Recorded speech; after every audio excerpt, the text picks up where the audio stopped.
Hello students, welcome to our channel. तो आज की वीडियो में हम डिस्कस करेंगे क्लास 12th डिफरेंशिएबिलिटी वाला चैप्टर। इसमें आज की वीडियो में हम इस चैप्टर की एक्सरसाइज 6B डिस्कस करेंगे। तो एक्सरसाइज समझने से पहले आपको कुछ फॉर्मूले पता होने चाहिए। डिफरेंशिएशन के फॉर्मूले कौन से होते हैं? अगर आपको फॉर्मूले अच्छे से आते हैं देन आपको जो है ये एक्सरसाइज अच्छे से समझ आएगी। ठीक है, तो डिफरेंशिएशन का मतलब ही क्या होता है? डिफरेंशिएशन क्या होती है?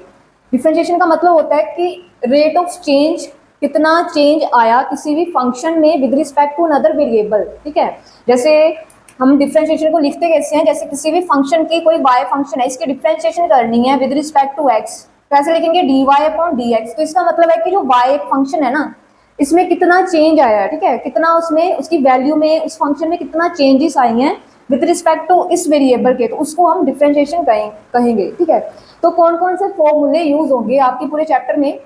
तो ये देख लीजिए। फर्स्ट होता है कांस्टेंट की डिफरेंशिएशन। क्या होती है? जो वैल्यू कांस्टेंट है उसकी डिफरेंशिएशन हो जाएगी 0। ठीक है, क्योंकि कांस्टेंट के साथ कोई वेरिएबल लेना होगा। उसके बाद वेरिएबल की डिफरेंशिएशन वो होती है 1। ठीक है, अगर x की पावर कुछ आ जाए, n पावर मतलब n कोई भी नेचुरल नंबर हो सकता है आपका। ठीक है, तो उसकी डिफरेंशिएशन क्या होगी? पावर पहले आगे लेके आओगे, देन x में की पावर में से उतना 1 माइनस कर दोगे। ठीक है, पहले पावर आगे आएगी, फिर x में x की जितनी पावर है ना उसमें से 1 क्या कर दोगे? माइनस कर दोगे। ठीक है, उसके बाद log x की डिफरेंशिएशन क्या होती है? 1 अपॉन x होती है। ठीक है, a की पावर x, इसकी डिफरेंशिएशन होती है a की power x log a। a इसमें क्या एक्सपोनेंट फंक्शन है ये। ठीक है, a की जगह पे कोई भी कांस्टेंट आ सकता है। a जो है वो 1 नहीं होना चाहिए और क्या 0 से बड़ा होना चाहिए। ठीक है, उसके बाद x की पावर x की डिफरेंशिएशन होती है x की power x 1 plus log x। ये ऐसे सम भी करेंगे। ठीक है, जैसे टेकिंग log बोथ साइड लेके। उसके बाद अगर आपके पास ऐसे आ जाए कि x के क्या एक स्केलर है। ठीक है, कोई भी कांस्टेंट हो सकता है कि, तो जैसे मान लो कि डिफरेंशिएशन बोला है 2x की, तो 2x की डिफरेंशिएशन क्या होगी? x की डिफरेंशिएशन 1 होगी ना, तो 2 बच गया ना। वैसे ही kx की डिफरेंशिएशन k आ जाएगी। ठीक है, उसके बाद e की पावर x, e की पावर x की डिफरेंशिएशन e की पावर x ही रहती है। ठीक है, ये नहीं चेंज होती, तो e की पावर x आ जाएगा। यहाँ पे देखो इसकी डिफरेंशिएशन करोगे तो क्या करोगे? देखो log x बेस a है, तो पहले इसको ऐसे ब्रेक करके लिख दो। log x अलग कर दिया और log बेस वाली टर्म को अपॉन में लिख दिया। ठीक है, तो log x की डिफरेंशिएशन हो जाएगी 1x, और ये कांस्टेंट है, ये एज इट इज इसके साथ रहेगा। ठीक है, तो 1 अपॉन x log a। उसके बाद साइन की डिफरेंशिएशन होती है cos x, cos की होती है माइनस साइन x। tan की डिफरेंशिएशन होती है secant स्क्वायर x, secant की हो जाएगी secant x tan x। उसके बाद cot की डिफरेंशिएशन होती है minus cosecant square x, cosecant की हो जाएगी minus cot x cosecant x। ठीक है, स्क्वायर रूट x की डिफरेंशिएशन होती है 1 अपॉन 2 स्क्वायर रूट x। ये कैसे आया? ये देखो, स्क्वायर रूट का मतलब क्या है? x की पावर कितनी है? 1 अपॉन 2 है। ठीक है, तो पहले पावर रूल के अकॉर्डिंग पावर आगे आएगी, 1/2 पावर आगे। x की पावर देखो 1/2 में से 1 कर दो माइनस। ठीक है, यहाँ पे जब आप 1 माइनस करोगे तो इधर आ जाएगा 1 अपॉन 2 x की पावर, यहाँ पे 2 एलसीएम लोगे तो 1 माइनस 2 अपॉन में 2, तो कितनी पावर हो जाएगी x की? -1/2 पावर हो जाएगी। ठीक है, नेगेटिव पावर हो जाएगी। तो पावर को पॉजिटिव करने के लिए 1 अपॉन 2 रूट एक्स, इसको नीचे ले आओगे तो 1/2 का मतलब क्या होता है? Square root. ठीक है, तो 1 अपॉन 2 स्क्वायर रूट एक्स, जहां भी स्क्वायर रूट एक्स आएगा डायरेक्ट ये रिजल्ट यूज करेंगे हम। ठीक है, 1 अपॉन 2 स्क्वायर रूट एक्स होती है इसकी। उसके बाद डिफरेंशिएशन e की पावर log x। अब देखो ये एक्सपोनेंट और log ये एक दूसरे के क्या होते हैं? रेसिप्रोकल होता है। ठीक है, तो ये कट हो जाएगा आपस में, तो x बच जाएगा, तो x की डिफरेंशिएशन 1 होती है, तो a की पावर log x की डिफरेंशिएशन 1 होती है। ठीक है, उसके बाद 1 अपॉन स्क्वायर रूट x की differentiation minus root x upon 2 होता है। ठीक है, ये भी सेम एज इट इज ऐसे ही सोल्व करना है। इसको भी इसको ऊपर लेके जाओगे, -1/2 पावर हो जाएगी, देन पावर रूल लगाओगे। ठीक है, इसको पावर रूल बोलते हैं। ठीक है, ये जो हम पावर सोल्व करते हैं ना पहले, इसको क्या कहते हैं? Power rule. ठीक है, उसके बाद देखो ए एक्स प्लस बी। अब देखो बी क्या कांस्टेंट है, तो ए के साथ वेरिएबल लगा हुआ है। ठीक है, तो एक्स की डिफरेंशिएशन तो 1 हो जाएगी, तो ए बचा ना अकेला। बी कांस्टेंट है वो 0 हो जाएगा, तो डी अपॉन डी एक्स, ए एक्स प्लस बी की डिफरेंशिएशन ए हो जाएगी। ठीक है, उसके बाद 1 अपॉन एक्स की डिफरेंशिएशन -1 अपॉन एक्स स्क्वायर होता है। ठीक है, तो ये थे कुछ फॉर्मूले। अब इसके बाद सम डिस्कस करते हैं। तो आई होप आपको फॉर्मूले समझ आ गए होंगे। नेक्स्ट देखिए सम, तो इनको अच्छे से लर्न कर लेना पहले, देन सम ट्राई करना। ठीक है, अब इस एक्सरसाइज का फर्स्ट सम बोला हुआ है use chain rule to find. आपने चेन रूल यूज करके इसकी डिफरेंशिएशन फाइंड करनी है। 3x स्क्वायर प्लस 2 का होल स्क्वायर। देखो चेन रूल क्या होता है, चेन रूल का मतलब होता है कि एक तरह की चेन चलती है, ठीक है। जैसे आपके पास कोई भी फंक्शन आ जाए, जैसे मैंने बोला ना, जैसे कोई भी फंक्शन ले लो, 5x+3 का की पावर 2 ले लो, है ना। चेन रूल के अकॉर्डिंग देखो, पहले पहले पावर सोल्व करते हैं, ठीक है। चेन रूल क्या कहता है, पहले पावर को सोल्व करो, तो पावर को पहले आगे लेके आओगे, तो जो भी फंक्शन की पावर है उसमें से एक कम हो जाएगा, ठीक है, 1 कम हो जाएगा, तो 2 में से 1 माइनस किया, 1 आ गया। फिर ये जो फंक्शन है ना 5x+3, इसकी अगेन आगे डिफरेंशिएशन करते हैं, ठीक है। 5x+3 की आगे अगेन डिफरेंशिएशन होगी, तो इसी को चेन रूल कहते हैं, ठीक है। तो ये चेन रूल होता है, तो इस पे हम यूज करेंगे। ये देखो, इसकी डिफरेंशिएशन करनी है आपने विद रिस्पेक्ट टू x, तो पहले पावर रूल के अकॉर्डिंग पावर आगे आएगी, 2 पावर आगे 3x² + 2, और 2 में से 1 माइनस किया 1, देन आपने डिफरेंशिएशन करनी है इस फंक्शन की, ठीक है, 3x² + 2। फिर अकेला ये फंक्शन लेना आपने, ये वाली वैल्यू लेनी आपने, फिर पावर नहीं लेनी, ठीक है, क्योंकि पावर तो सोल्व कर ली ना आपने, फिर पावर क्यों लोगे दोबारा से, तो यहाँ पे पावर नहीं लोगे, ठीक है। तो 2 × 3x² + 2। अब देखो इसकी डिफरेंशिएशन क्या होगी, 2 पावर आगे 2 × 3x की पावर 2 में से 1 माइनस किया 1, प्लस 2 की डिफरेंशिएशन, कॉन्स्टेंट की डिफरेंशिएशन 0 होती है, तो ये आ जाएगा। तो आपके पास बन जाएगा 2 × 3x² + 2, ये बन जाएगा 6x, ठीक है। तो ये कांस्टेंट इसके साथ मल्टीप्लाई कर दो, 6 × 2 = 12x एंड 3x² + 2, ये आपका आंसर हो जाएगा, ठीक है। डिफरेंशिएशन ऐसे ही हो जाएगी, तो ये आपका फाइनल आंसर है, समझ आया। नेक्स्ट सम देखिए, नेक्स्ट सम में फंक्शन दे रखा है y = 3x - 1 अपॉन में 3x + 1 का होल स्क्वायर। अब देखो, इसको समझने से पहले आपको कोशेंट रूल पता होना चाहिए, ठीक है। कोशेंट रूल मीन्स u/v का फॉर्मूला होता है कि u/v, अगर आपके पास न्यूमिनेटर और डिनोमिनेटर ऐसे फ्रैक्शन में आ जाए, इसकी डिफरेंशिएशन करने का फॉर्मूला होता है, ठीक है। तो क्या फॉर्मूला होता है, पहले नीचे का स्क्वायर, नीचे वाली टर्म का स्क्वायर, ठीक है। फिर आपने u को एज इट इज रखना है, ठीक है, u को एज इट इज रखना है, v की कर दो डिफरेंशिएशन, u को एज इट इज रखा, v की डिफरेंशिएशन कर दी, माइनस फिर v को एज इट इज रखो और u की कर दो डिफरेंशिएशन, ये फॉर्मूला होता है, ठीक है। उसके बाद एक होता है प्रोडक्ट रूल, ये भी पता नहीं चाहिए। प्रोडक्ट मतलब अगर दो फंक्शन ऐसे मल्टीप्लाई में आ जाए, u × v इसको बोलते हैं, तो इसमें u as it is v की differentiation plus v as it is u की डिफरेंशिएशन, ठीक है, ये फॉर्मूला होता है। इसमें माइनस का साइन आएगा, इधर प्लस का साइन आएगा। तो यहाँ पे देखो, यहाँ पे u/v का फॉर्मूला लगेगा, ठीक है। तो उससे पहले आप क्या करोगे, पावर रूल लगाओगे, इसकी पावर भी दे रखी है ना, तो पहले पावर रूल लगेगा। तो देखिए, पहले dy/dx निकाल लेते हैं।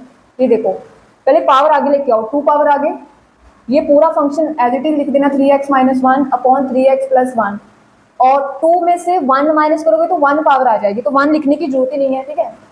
नेक्स्ट क्या होता है, इस फंक्शन के आगे डिफरेंशिएशन होती है 3x - 1 अपॉन 3x + 1, ठीक है।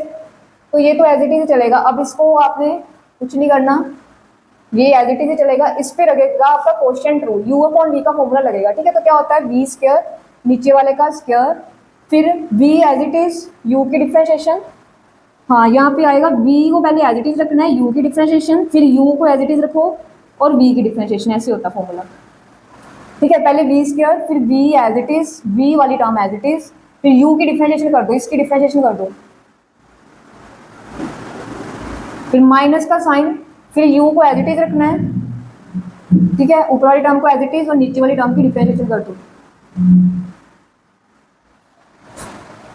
तो 2 × 3x - 1 अपॉन 3x + 1।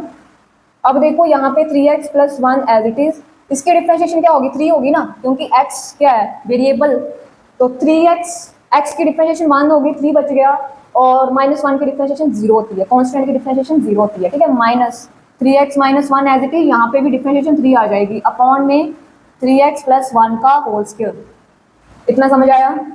उसके बाद ये टर्म तो एज इट इज ही साथ चलेगी ना, इसका कोई काम नहीं है, तो 3x + 1 का होल स्क्वायर, आगे 3 को अंदर मल्टीप्लाई करो, ब्रैकेट खोलो, 9x + 3, इधर -9x -9x, ठीक है, माइनस +3, ये आ जाएगा। तो 9x से 9x आपका कट हो जाएगा, ठीक है। तो तो 2 into 3x minus 1 upon 3x plus 1, और इधर बन जाएगा 3 प्लस 3 6 अपॉन में 3x प्लस 1 का होल स्क्वायर। तो कांस्टेंट वाली कांस्टेंट के साथ मल्टीप्लाई कर दो, 12 इंटू 3x माइनस 1 अपॉन में, देखो बेस सेम है, इधर ये वाला बेस और ये वाला बेस सेम है, इसकी पावर कितनी है 1, इसकी 2 है, बेस सेम हो पावर से ऐड हो जाती है, ठीक है। तो 2 प्लस 1 3 पावर हो जाएगी, इसकी क्यूब आ जाएगा, तो ये आंसर है बस, ठीक है। तो इसको ऐसे सोल्व करना है, सिंपल सम था। नेक्स्ट सम की तरफ आ जाओ। Next sum same to same as it is ऐसा ही है, ठीक है, बस यहाँ पे 3 की जगह पे 2 आ गया बस, ठीक है। तो वो सेम सम जो है वो भी करवा देते हैं, चलो तो इसको मिटा देते हैं।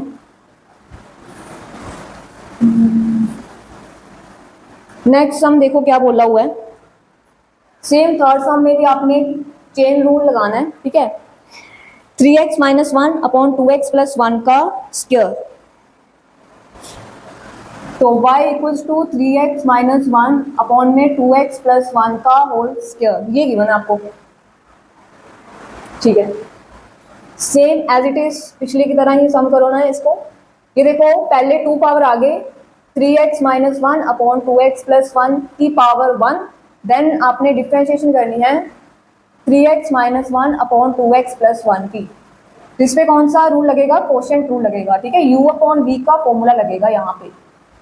तो u अपॉन v का फॉर्मूला क्या होता है, v as it is, v का स्क्वायर पहले नीचे, पहले डिनोमिनेटर में v का स्क्वायर, फिर v as it is u की डिफरेंशिएशन, u की डिफरेंशिएशन डायरेक्ट कर दो यहाँ पे, है ना। तो ये देखो 3x माइनस 1 की डिफरेंशिएशन क्या होगी, 3 हो जाएगी, ठीक है। x वेरिएबल है ना तो उसकी 1 होगी, 3 बच गया, कांस्टेंट की 0 हो जाएगी तो 3 बच जाएगा यहाँ पे, ठीक है। माइनस फिर u एज इट इज, और नीचे वाली की डिफरेंशिएशन 2 हो जाएगी, ठीक है। तो ये टर्म एज इट इज रहेगी। 3 को करो मल्टीप्लाई 6x प्लस 3, यहाँ पे 2 को मल्टीप्लाई करोगे 6x प्लस 2 अपॉन में 2x प्लस 1 का होल स्क्वायर। तो 6x से 6x कट हो जाएगा, तो 3 प्लस 2 5, 3 प्लस 2 5, 5 इंटू 2 10, तो 10 3x minus 1 upon base same powers हो जाती हैं ऐड, ठीक है। तो ये आपका आंसर आ जाएगा फाइनल, ओके। तो जो भी आपने जो रूल लगाया है यहाँ पे, यहाँ लिखना भी होता है, मेंशन करना होता है कि कौन सा रूल लगाया है, ठीक है। u अपॉन v का फॉर्मूला लगाया है तो वो यहाँ पे लिखना है, ठीक है, लिखना है, इसको शो करना है कि कौन सा फॉर्मूला आपने लगाया है, ठीक है। उसके बाद नेक्स्ट सम नंबर 4 पे आ जाते हैं।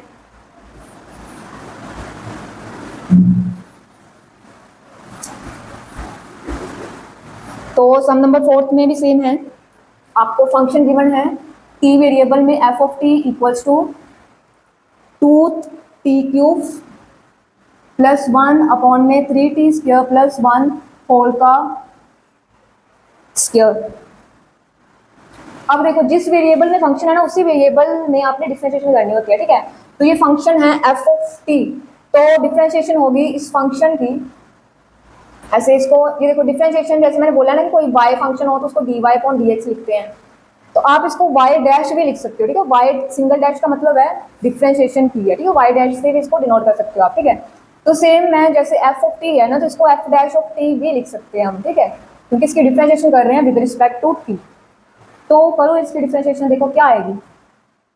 पहले सेम पावर रूल लगेगा, तो 2t क्यूब प्लस 1 अपॉन में 3t स्क्वायर प्लस 1, पावर आगे एक कम कर दी, 2 में से 1 माइनस किया तो यहाँ पे 1 लाना था, तो 1 लिखने की जरूरत तो होती नहीं है वैसे, पर लिख दिया मैंने अब। तो डिफरेंशिएशन आपने इस फंक्शन की करनी है 2t क्यूब प्लस 1 अपॉन में 3t स्क्वायर प्लस 1। तो अगेन इस पे कोशेंट रूल लगेगा, ठीक है, u अपॉन v का फॉर्मूला लगेगा। तो नीचे v स्क्वायर, v को एज इट इज रखो, इसकी कर दो डिफरेंशिएशन। अब देखो इसकी डिफरेंशिएशन कैसी होगी, 3 आगे आ जाएगा, ठीक है, पावर आगे आएगी ना, 3 इंटू 2, t की पावर 3 में से 1 माइनस किया तो 2 पावर, ठीक है, प्लस 0 आना है, कांस्टेंट की डिफरेंशिएशन 0 होती है, ठीक है। तो यहाँ पे ब्रैकेट बंद, फिर माइनस का साइन, फिर क्या करना आपने, u को एज इट इज रखना है, 2t क्यूब प्लस 1 को एज इट इज रखना है। नीचे वाली की डिफरेंशिएशन देखो कैसे करोगे, 2 पावर आगे, ठीक है, 2 इंटू 3, t की पावर कितनी हो जाएगी, 2 माइनस 1, 1 पावर हो जाएगी, ठीक है, और ब्रैकेट यहाँ पे बंद हो जाएगी क्योंकि 1 की डिफरेंशिएशन तो 0 हो गई ना। तो यहाँ पे 2t क्यूब प्लस 1 अपॉन में 3t स्क्वायर प्लस 1। अब देखो 3t square plus 1, 3 into 2 6t square, ठीक है, माइनस 2t³ प्लस 1, यहाँ पे 3 × 6t अपॉन में 3t² प्लस 1 का होल स्क्वायर। ये एज इट इज ही रहेगा, ठीक है, इसको नहीं सोल्व करेंगे ना। तो यहाँ पे 6t² को अंदर मल्टीप्लाई कर दो, इधर मल्टीप्लाई करोगे तो 6 3 जा 18, t की पावर 2 + 2 4 पावर हो जाएगी, ठीक है, प्लस 1 से मल्टीप्लाई किया तो 60², यहाँ पे भी मल्टीप्लाई कर दो, 6 2 जा 12 माइनस 12t³ सॉरी t की पावर 4 और यहाँ पे बन जाएगा -6t अपॉन में 3t² प्लस 1 का स्क्वायर, ठीक है, इतना आएगा। u v as it is u की डिफ्रेंशिएशन माइनस u को एज इट इज रखा है, फिर v की डिफ्रेंशिएशन कर दी है। 3 × 2 6, 6 2 जा 12 18, ठीक है, सही चल रहा है। 2t³ प्लस 1 अपॉन में 3t² प्लस 1, ऊपर देखो 4 पावर 4 वाली पावर से सोल्व होगा तो 18 में से 12 माइनस किया तो 6t की पावर 4 और बाकी तो कुछ सोल्व नहीं हो रहा। यहाँ पे 2 पावर है, यहाँ पे 1 पावर है, तो 2 पावर और 1 पावर सोल्व ना होगा, तो इसको एज इट इज लिख देते हैं, -6t अपॉन में 3t² प्लस 1 का होल स्क्वायर। तो यहाँ से 6 कॉमन भी निकाल सकते हो आप, ठीक है, 6 यहाँ से कॉमन निकालो तो 6 से मल्टीप्लाई हो जाएगा 12, 2t³ प्लस 1, 3t की power 4 plus t² minus t upon में 3t² प्लस 1 की पावर 3, ठीक है, यहाँ पे 1 पावर, यहाँ पे 2 पावर, बेस सेम पावर्स हो जाएंगी ऐड, ठीक है। तो ये था आपका सम। तो आई होप आपको यहाँ तक तो समझ आ गया होगा, ठीक है। तो जो बाकी सम है वो हम नेक्स्ट वीडियो में कंटिन्यू करेंगे। तो आज के लिए इतना ही। Thank you so much for watching the video. Thank you.